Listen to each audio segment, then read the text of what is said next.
The candle on the table didn't just flicker, it struggled. It fought to stay alive against the aggressive, bone-chilling air conditioning of Le Jardin, the most pretentious French restaurant in the city. It was a fitting metaphor for my marriage. It was our 5th anniversary. 5 years. 60 months. 1,825 days of me trying to be the anchor while Sarah tried desperately to be the sail, catching every wind of vanity that blew her way.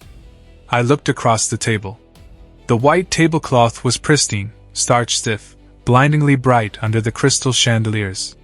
Sarah sat there, illuminated not by the romantic candlelight, but by the harsh blue glow of her smartphone screen. She was scrolling. Always scrolling. Her thumb moved with a rhythmic, addictive twitch. She was looking at photos of strangers living lives she felt entitled to.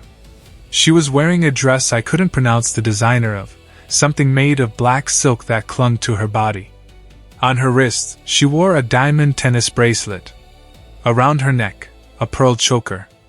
I knew exactly how much they cost because I paid the credit card bill every month. I paid it in full, in silence, swallowing the anxiety that rose in my throat every time I saw the statement. I checked my watch. It was a simple Timex with a worn brown leather strap. It cost $40 5 years ago. Sarah hated it. She loathed it with a passion usually reserved for political enemies. She said it looked like something a high school math teacher near retirement would wear. She said it embarrassed her. "Are you going to look at that cheap piece of junk all night?" Sarah asked. She didn't look up from her screen. Her voice was flat, bored, devoid of any warmth. "Or are you going to order wine? The waiter has been hovering for 10 minutes. It's humiliating."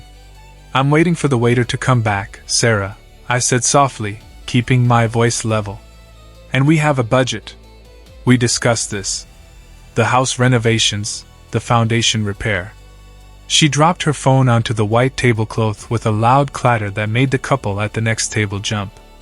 "The budget," she groaned, rolling her eyes toward the painted ceiling. "Always the budget. God, Alex. Do you know how exhausting it is? Do you know what it's like to live with a human calculator? Listening to you count pennies while my friends are in Cabo? While Derek is buying a second villa in Tuscany?" Derek. The name hung in the air like a foul smell. Her boss. The regional VP of sales. Derek was everything I wasn't. He was loud. He was flashy. He was a man who needed to be the center of gravity in every room. He wore suits that shimmered under office lights and drove a Porsche 911 that he parked diagonally across 2 spaces. "We aren't Derek, Sarah," I said, taking a sip of the tap water. "We are building something real. Something that lasts. Stability takes time. It takes patience. Stability is boring, Alex," she hissed, leaning over the table. Her eyes, once the source of my happiness, were now filled with a cold, hard malice. Stability is driving a 5-year-old Volvo station wagon. Stability is clipping coupons for laundry detergent. I am 20 years old.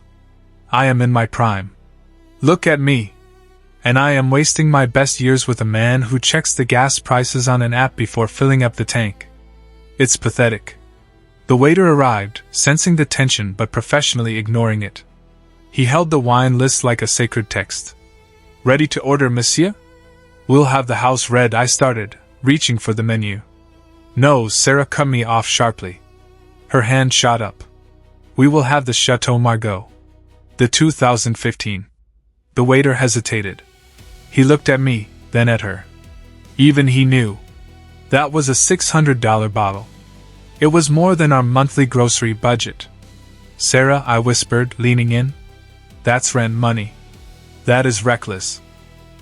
"I don't care," she snapped, loud enough for the entire section to hear. "I deserve it. I worked hard this quarter. Derek said I have potential. Derek said I deserve the best things in life. If you can't provide them, Alex, then maybe you shouldn't be sitting at this table. Maybe you should be at a diner." She looked at me with pure venom. It wasn't just anger. It was contempt. The kind of contempt that kills love instantly, like pouring acid on a flower. I looked at the waiter. He looked embarrassed for me. Okay, I said, my voice barely audible. The Margot. Please. The waiter scurried away, relieved to escape the blast zone. I looked at my wife. Really looked at her. I saw the way she sat, chin up, defiant. I saw the stranger she had become. Is there something you want to tell me, Sarah? I asked. You've been bringing up Derek a lot lately. You quote him like he's a philosopher. She went silent. She smoothed the napkin on her lap, running her manicured nails over the fabric. She took a deep breath, and her face hardened into a mask of cruel determination. I wasn't going to do this tonight, she said coldly. I wanted to wait until after the appetizer. I wanted a nice meal. But since you're being so you, I might as well say it now. She reached into her designer purse. She didn't pull out a gift. She didn't pull out a card. She pulled out a heavy, cream-colored envelope. She slid it across the table. It knocked into the candle, almost tipping it over. What is this? I asked, though I felt a cold pit opening in my stomach. Divorce papers, she said. I filed them yesterday. My lawyer said I should serve you in a public place so you wouldn't make a scene. I stared at the envelope. My name was typed in bold letters. Alexander Sterling. Happy anniversary, I whispered. Don't do that, she rolled her eyes. Don't play the victim. You knew this was coming. We are on different planets, Alex. You're small. You think small. You want a small life in the suburbs. And I am destined for more. I am meant for high rises and first class. Destined for more, I repeated. Does more include sleeping with your boss? She didn't flinch. She didn't deny it. She smiled. A slow, triumphant smile that chilled my blood. Derek understands me, she said. He treats me like a queen. He doesn't look at the price of wine. He buys the vineyard. He's a winner, Alex. He takes what he wants. And you? You're just broke. You've always been broke. And you always will be. You're a safety net, Alex. And I'm ready to fly without one. She stood up. She hadn't even touched the bread. I'm leaving, she announced. Derek is picking me up. We're going to the pre-party for the tower opening tomorrow. You know, the new skyscraper downtown? The Solstice Tower? The one real men built? He's the keynote speaker. The Solstice Tower? I asked. Yes. The Solstice Tower, she sneered, grabbing her clutch. Not that you'll ever get inside. It's VIP only. Now, enjoy your budget wine. I'm done. She threw her napkin on the table. It landed on my plate, covering my empty fork. A final insult. She walked out. I watched her go. The clicking of her heels sounded like a countdown. I paid the bill. I tipped the waiter 50% because I felt bad he had to witness my execution. I walked out of the restaurant just in time to see it. A bright yellow Porsche GT3 was idling at the curb. The engine roared, a mechanical beast screaming for attention. Derek was behind the wheel, wearing sunglasses at night. Sarah was laughing, tossing her hair back as she slid into the passenger seat. She looked happy. Happier than she had been in 5 years. Derek saw me standing on the sidewalk. He revved the engine, a loud, obnoxious roar that echoed off the city buildings. He smirked. He actually saluted me with 2 fingers. They sped off, leaving me standing in a cloud of exhaust fumes. I stood there for a long moment. I looked at my Timex watch. You're right, Sarah, I whispered to the empty street. I am small. But you forgot one thing. Small things can cast very large shadows. I walked to my car. My reliable, safe, 5-year-old Volvo. I sat in the driver's seat. I didn't turn on the engine. I pulled out my phone. I dialed a number. It rang once. Mr. Sterling, a voice answered immediately. Good evening, sir. We weren't expecting a call tonight. Is everything all right with the preparations for tomorrow? Hello, Marcus, I said. My voice was calm. The sadness was gone, replaced by the cold clarity of business. Everything is fine. But there has been a change in the guest list for the grand opening of the Solstice Tower. Of course, sir. Who are we adding? Nobody, I said. We are keeping the list as is. But I want you to make sure Derek Vance, the regional VP of sales, is in the front row. And his plus one, Sarah Sterling. I want them front and center. I want them to have the best view in the house. Understood, sir. And will you be taking the private elevator to the penthouse suite? No, I said, looking at the taillights of the cars passing by. I'll walk in through the front door. I want to see the look on their faces from the ground level. Sarah called me broke. She called me small. She didn't know. She didn't know that Sterling & Co., the massive conglomerate that owned the real estate firm she worked for, wasn't named after a silver medal. It was named after me. Alex Sterling. I wasn't just a husband. I was the landlord. I was the bank. And tomorrow, I was going to be the lesson. I slept for 3 hours. I woke up at 5 a.m. I went for a run. I ran until my lungs burned, trying to burn off the residual affection I still felt for her. It clung to me like smoke, toxic and heavy. By 7 a.m., I was dressed. Usually, I wore khakis and a polo shirt. I worked in the design lab, hidden away from the corporate politics. I liked engineering. I liked solving problems. I didn't like boardrooms. But today was different. Today was theater. I opened the back of my closet. I pushed past the flannel shirts. I pulled out the garment bag I hadn't touched in a year. Inside was a navy blue bespoke suit from Anderson & Shepherd. It cost more than Derek's car payments for 6 months. I put it on. It fit like armor.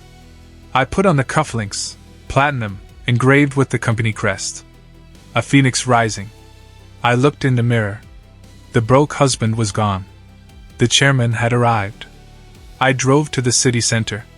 The Solstice Tower pierced the sky. It was a marvel of glass and steel, 100 stories of architectural perfection. It was my masterpiece. My design. My money. A massive crowd had gathered at the plaza. Press vans, paparazzi, city officials. And, of course, the employees of Sterling Real Estate, who were there to clap for their corporate overlords. I parked my Volvo 3 blocks away. I wanted the walk. I approached the VIP cordon. The security was tight. Big men in black suits with earpieces. I saw them standing near the red carpet. Sarah and Derek. They looked like the couple on top of a wedding cake, if the cake was made of greed. Derek was wearing a shiny gray suit that looked cheap in the sunlight. He was holding court, talking loudly to a group of junior sales reps who looked bored. Sarah was clinging to his arm, wearing a white dress, beaming. She looked like she had already forgotten she was married. I walked up to the velvet rope. Derek saw me first. He nudged Sarah. She turned. Her smile vanished instantly, replaced by a look of sheer annoyance. "Oh my God," she groaned, loud enough for the people around her to hear. "He actually came. The Stalker X." Derek laughed. He stepped forward, walking up to the rope to block my path. Well, Derek sneered, looking me up and down. "If it isn't the budget husband. Alex, right? Listen, buddy. This is a VIP event. The public viewing area is across the street, behind the barricades. You know, with the rest of the peasants. I'm just here to see the building, Derek," I said calmly. "It's a big day." "It's a big day for us," Sarah corrected, stepping up beside Derek. "For people who matter. Derek is giving the opening speech. He's the face of this company. You're just embarrassing. Why are you wearing a suit? You look like you're going to a funeral." "Maybe I am," I said, looking her in the eyes. "Look, pal," Derek stepped closer, invading my personal space. Sarah laughed. "You. She wants a man with power. A man who can put her name on things. I'm going to be running this tower. I'm the king of this castle. You're just a jester. Now scurry along before I have security throw you out." He snapped his fingers at the nearest security guard. A massive man named Tiny, whom I had hired personally 3 years ago because he used to bounce at my favorite jazz club. "Hey! You!" Derek shouted at Tiny. "Get this guy out of here. He's harassing my girlfriend." Tiny turned. He looked at Derek. He looked at Sarah. Then he looked at me. I gave Tiny a barely perceptible nod. A microscopic shake of the head. "Not yet." Tiny looked back at Derek. "He's standing on a public sidewalk, sir. He isn't breaking any laws." "I don't care about laws," Derek shouted, his face turning red. "I am the regional VP. I sign your paycheck." "Actually," I interrupted, my voice cutting through his shouting. "You don't." Derek whipped around. "Excuse me? You want to lecture me on payroll? You? The guy who coupons for toilet paper?" Sarah laughed. "It's sad, really. He thinks he understands business. Alex, go home. Go back to your little life. Let the adults handle the solstice." "The solstice," I repeated, looking up at the towering structure. "Do you know why it's named that, Sarah?" "Because it sounds expensive," she shrugged. "Who cares? It's named solstice because it represents the longest day," I said. "The day the sun shines the brightest. And the day the shadows are the shortest. It's about clarity.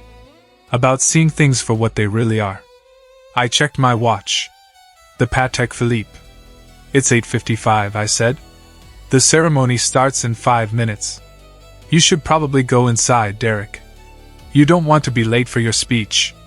"I'm never late," Derek adjusted his tie, preening. "And when I get up on that podium, and I announce the new direction of this company, I'm going to dedicate it to Sarah, my muse." He kissed her. It was a showy, disgusting kiss. "Come on, babe," Derek said. "Let's leave the trash on the curb." They turned and walked up the red carpet, flashing their VIP passes to the guards. Sarah looked back once. She didn't look sad. She looked triumphant. She thought she had won the lottery. I waited until they were inside the glass atrium. I reached into my pocket and pulled out my ID badge. It wasn't the white visitor badge. It wasn't the blue employee badge. It was black. Solid metal. No name. Just a chip. I walked up to Tiny. "Good morning, Mr. Sterling," Tiny said, opening the velvet rope for me. "Rough night?" "You have no idea, Tiny," I said, stepping onto the red carpet. "But the morning is looking up." I walked toward the building. The glass doors parted for me. Sarah and Derek were standing near the podium in the center of the massive lobby. The press was waiting. The cameras were rolling. Derek was tapping the microphone, getting ready to speak. He thought he was the star of the show. He didn't know the director had just walked onto the set. The atrium of the Solstice Tower was a cathedral of capitalism. The ceiling was 50 feet high, made of glass that magnified the morning sun. The floor was Italian marble, polished to a mirror finish. In the center of the room stood a massive podium, draped in red velvet. Behind it, a 20-foot-tall curtain covered the dedication wall. I stood at the back of the room, near the catering tables. I held a glass of sparkling water.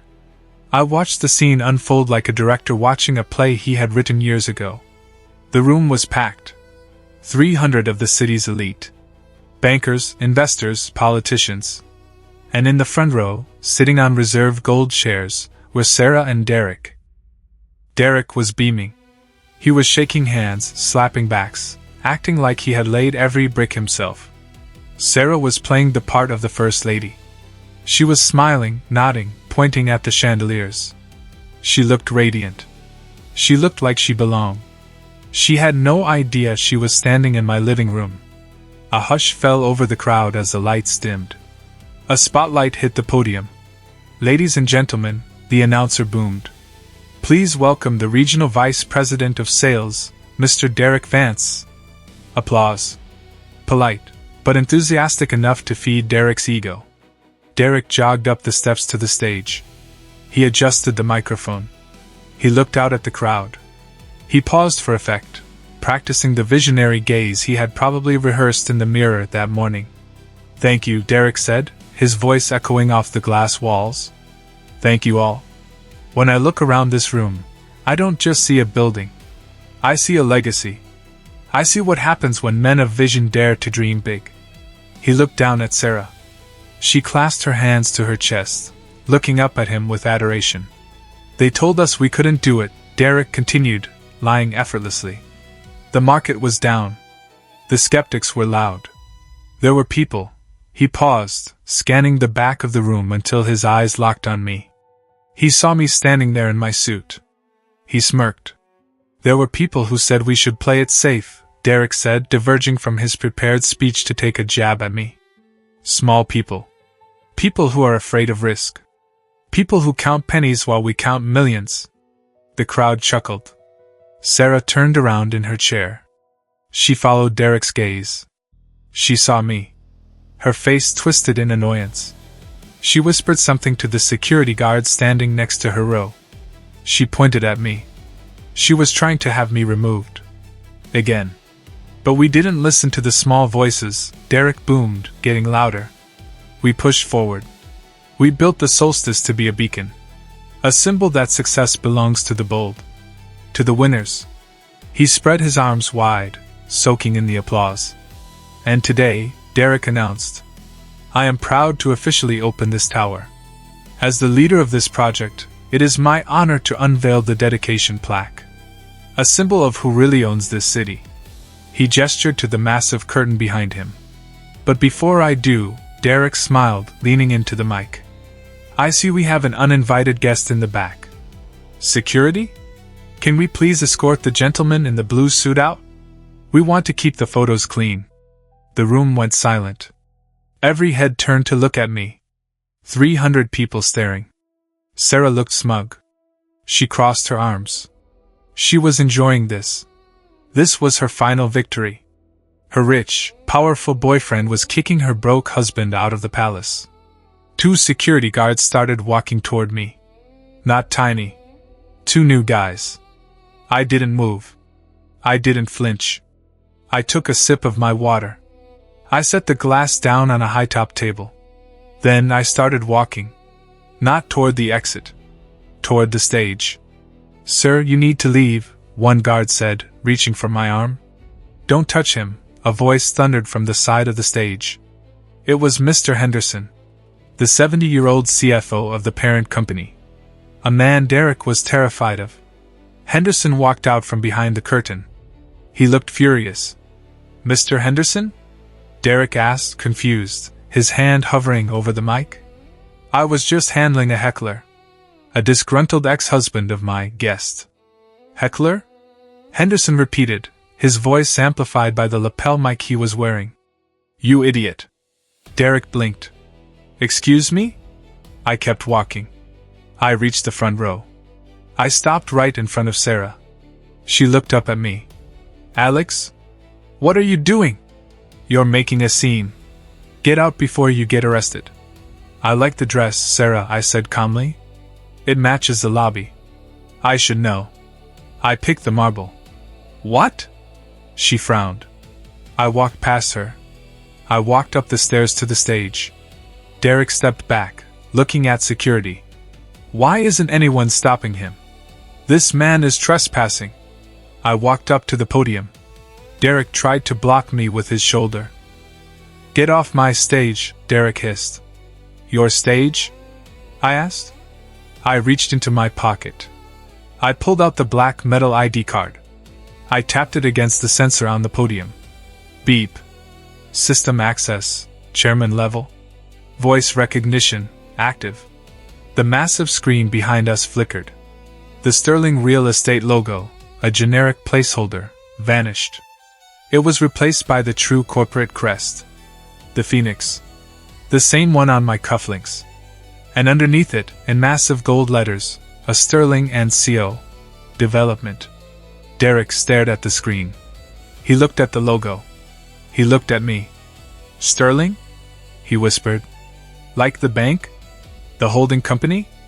Like the name on my driver's license, Derek, I said into the microphone. The crowd gasped. You see, I addressed the audience, my voice steady and commanding. Derek here gave a very nice speech about vision. about dreaming big. But he forgot one thing. Vision requires capital. And dreaming big requires someone to pay the bill. I turned to Derek. You said you built this, Derek? Interesting. Because I signed the checks. I approved the blueprints. I own the land this building sits on. I own the concrete. I own the glass. And I own the company that pays your salary. Derek's knees actually buckled. He grabbed the podium for support.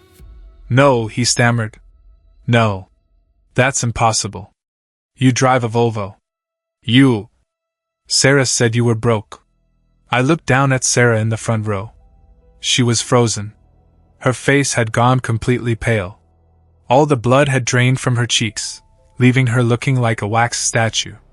Her mouth was opening and closing, but no sound was coming out. She looked at me. Then she looked at the massive logo on the screen. Sterling. Then she looked at my cheap suit. And for the first time, she noticed the cut. The fabric. The way it fit. She realized it wasn't cheap. It was just quiet. I'm not broke, Sarah, I said, my voice projecting to the entire room. I'm just private. There's a difference. One is a bank account balance. The other is a choice. I turned back to the curtain. You wanted to unveil the dedication plaque, Derek? I asked. Allow me. I pressed a button on the podium. The motors hummed. The 20-foot velvet curtain began to rise. Slowly. Dramatically. It revealed a massive slab of black granite embedded in the wall. Engraved in gold leaf were the words. Solstice Tower. Established 2024. Dedicated to the pursuit of silent excellence. Architect and Chairman, Alexander J. Sterling. And below that, a smaller list of names. The Board of Directors. Derek's name was not there. The silence in the room was absolute. You could hear a pin drop. I walked over to the plaque. I ran my hand over my name. You called me small, Sarah, I said, looking down at her again. You left me because you wanted a man with his name on a building. Well, here it is. Sarah stood up. She was shaking. Alex, she whispered. I didn't know. I know you didn't, I said. Because you never asked? You were too busy looking at the price tag of the wine to taste it. I turned to Derek. He was sweating profusely now. His king of the castle act had evaporated. He looked like a child caught stealing candy. Mr. Sterling, Derek choked out. Sir, I it was a speech. Motivation for the team. I didn't mean any disrespect. You called the owner of the company a peasant 5 minutes ago, Derek, I said coldly. And you used the corporate expense account to lease a Porsche to impress my wife. Derek looked at Sarah, then back at me. It was her idea. She said you were a nobody. She said it didn't matter. Classy, I said.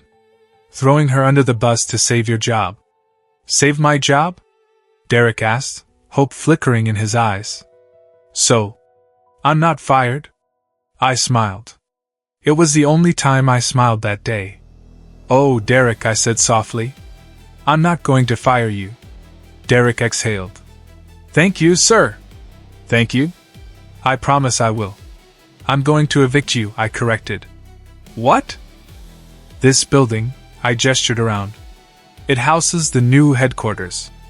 But it also houses the residential penthouses. One of which you applied for last week. The application was approved pending a background check. I pulled a piece of paper from my pocket. The background check is complete, I said. It seems you have a history of misappropriating company funds. And poor judgment in partners. I tore the paper in half. Application denied. And as for your employment, Mr. Henderson? Henderson stepped forward, handing Derek a cardboard box he had hidden behind the podium. Your badge is deactivated, Mr. Vance, Henderson said. Security will escort you out. You have 10 minutes to clear your desk at the old office. Do not come back to the solstice. Derek held the empty box. He looked at the crowd. 300 people were watching his destruction. He looked at Sarah for support. But Sarah wasn't looking at him. She was looking at me. With a look I had never seen before. Regret. Pure, unadulterated, panicked regret. Derek turned and ran. He literally ran off the stage, clutching the box, disappearing through the side exit. I was left on stage. Alone. The owner. The chairman. I looked down at Sarah. She was standing alone in the front row. The empty chair beside her where Derek had sat was a gaping hole. She took a step toward the stage. She touched the edge of the red carpet. "Alex," she said, her voice trembling, loud enough for the microphone to pick up. "Can we talk? Please? There's been a misunderstanding." I looked at her. I looked at the woman I had loved for 5 years. The woman who called me small. The woman who left me for Elise. I leaned into the microphone one last time. "There is no misunderstanding, Sarah," I said. "You wanted a man who runs the tower. You got him. But you forgot to check who owns the keys." I signaled to Tiny, the security guard. "Tiny," I said, "the guest list seems to have an error. Ms. Sterling is no longer a +1. She has no business in this building." Tiny stepped forward. He looked at Sarah. He didn't smile. "Ma'am," Tiny said, "I need to ask you to leave." "No!" Sarah cried, tears streaming down her face, ruining her makeup. "Alex, I'm your wife. You can't kick me out. This is our success." "It was never ours, Sarah," I said, turning my back on her. "It was mine. You just wanted the receipt." I walked off the stage. I walked behind the curtain. I heard Sarah screaming my name as security dragged her out. I heard the heavy doors of the Solstice Tower slammed shut, sealing her out of the world she so desperately wanted to enter. I stood in the quiet backstage area. I adjusted my cufflinks. I checked my watch. The Patek Philippe. 9:15 a.m. The ceremony was over. But the divorce? That was just beginning. And unlike the wine, I wasn't going to split the bill.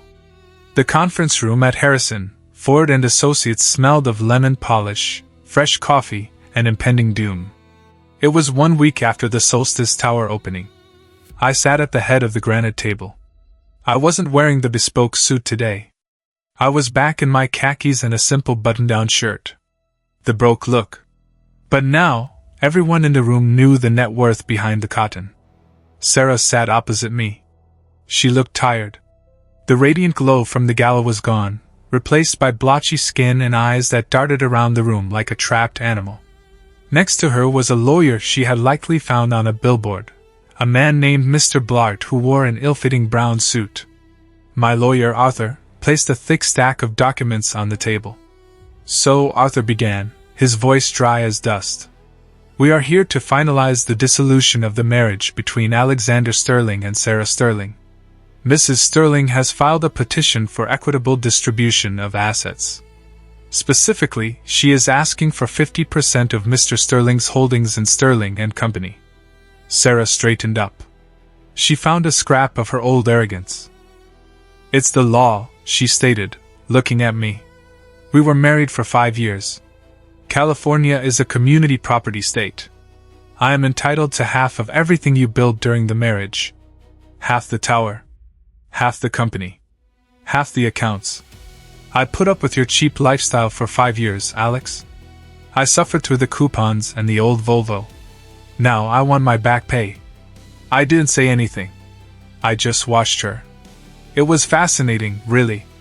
Even after everything, she still thought she held the cards. "Mr. Blart," my lawyer said, turning to her counsel, "did you explain the concept of a revocable living trust to your client?" Mr. Blart loosened his tie. We are arguing that the trust was commingled with marital assets." "Wrong." Arthur pulled a single sheet of paper from the stack. "The Sterling Family Trust was established 7 years ago. 2 years before Alex met Sarah. The company, the land, the intellectual property, it's all owned by the trust. Alex is merely the beneficiary." Sarah frowned. "What does that mean?" "It means," I spoke for the first time, "that I don't own the company, Sarah. The trust does. And since the trust predates our marriage, It is not marital property. You can't touch it. Sarah's face went white. That's a trick. You hid it from me. I didn't hide it, I said calmly. You never asked? You assumed I was broke because I didn't flash money. You assumed I was a nobody because I didn't need validation from strangers. But his salary, Sarah shouted, grabbing Mr. Blart's arm. He must have a huge salary. I want half of that. Arthur flipped to the next page. Mr. Sterling pays himself a salary of $75,000 a year, Arthur read. Which goes into a joint checking account. The account you had access to. The account you drained to buy purses and shoes. 75,000? Sarah shrieked. He's a billionaire. He reinvests the profits, Arthur corrected. Legally, his income is modest. And since you spent 110% of that income every month, there is nothing left to split. In fact, there is only debt. Arthur slid a spreadsheet across the table. Credit card debt, $40,000. Lease penalties for the apartment you rented last week, $6,000. And of course, the legal fees for Mr. Blart. Sarah stared at the paper. She was trembling. The reality was crashing down on her. No millions. No penthouse. Just debt and a brown suit lawyer. But, she whispered, tears forming in her eyes. But I have nothing. Alex, you can't leave me with nothing. I'm your wife. Ex-wife, I corrected. Please, she begged, reaching across the table. I made a mistake. Derek, he tricked me. He promised me the world. I was vulnerable. Can't we just try again? You loved me once. I looked at her hand. The hand that had thrown divorce papers at me in a restaurant. I did love you, Sarah, I said softly. I loved you enough to build a future for us. I was going to surprise you with the penthouse in the Solstice Tower for our anniversary. I had the keys in my pocket that night at Le Jardin. Sarah gasped. She covered her mouth with her hand. The penthouse? Yes, I said. But you were too busy looking at Derek's Porsche to notice. I stood up. There is one more thing, I said. I signaled to Arthur. He played a video on his laptop. It was security footage from Le Jardin. High definition. It showed Sarah sliding the divorce papers across the table. It showed her leaving with Derek. It showed them kissing in the car. Adultery, Arthur stated. In the state of New York, this affects alimony. Especially since you left the marital home to cohabitate with a known paramour before the filing was processed. Paramour? Sarah wept. He fired me. Derek fired me the day after the opening. He blamed me for losing his job. He kicked me out of his apartment. That sounds like a Derek problem, I said. Not an Alex problem. I walked to the door. Sign the papers, Sarah, I said without looking back. Take the debt. It's the only thing you earned. 6 months later. The wind on the observation deck of the Solstice Tower was brisk, but the view was worth it. I could see the entire city. The harbor, the parks, the grid of streets where millions of people were chasing their dreams. I stood by the railing, holding a coffee. A simple, black coffee. Mr. Sterling? I turned. It was my new assistant, vibrant and sharp. The board is ready for the quarterly review. And there is a delivery for you at the front desk. What is it? It's a watch, sir. A Patek Philippe. It came with a note. I frowned. I hadn't ordered a watch. Bring it up. A few minutes later, she handed me a small box. Inside was my old Timex. The leather strap was worn. The face was scratched. There was a note. Handwritten on cheap notebook paper. Alex, I found this in the drawer when I moved out. I know you liked it. I'm sorry. Sarah. I held the cheap watch. It weighed nothing, but it carried the weight of 5 years. I walked to the edge of the balcony. I looked down at the city streets 1,000 feet below. I heard from a mutual friend what happened to them. Derek was managing a used car lot in New Jersey. He had been blacklisted from every major real estate firm in the city. The fraud charges regarding the Porsche lease were still pending. He was drowning in legal fees. And Sarah? Sarah was working as a hostess at a restaurant downtown. Not a fancy one. A chain restaurant. She greeted people, handed them menus, and watched couples celebrate their anniversaries. I imagined her standing there, looking at the Solstice Tower in the distance, knowing that the penthouse lights at the top were turned on by the man she called broke. I looked at the Timex in my hand. Then I looked at the Patek Philippe on my wrist. I put the Timex back in the box. Put this in the lost and found, I told my assistant. Sir? It belongs to the past, I said. And we don't live there anymore. I walked back inside the glass atrium. The heavy doors shut out the wind. The silence was absolute. It was the silence of excellence. I adjusted my tie. I walked into the boardroom. I had an empire to run. And for the first time in a long time, I didn't have to apologize for the price of the wine. Karma isn't a revenge plot. It's just a mirror. And eventually, everyone has to look at their own reflection.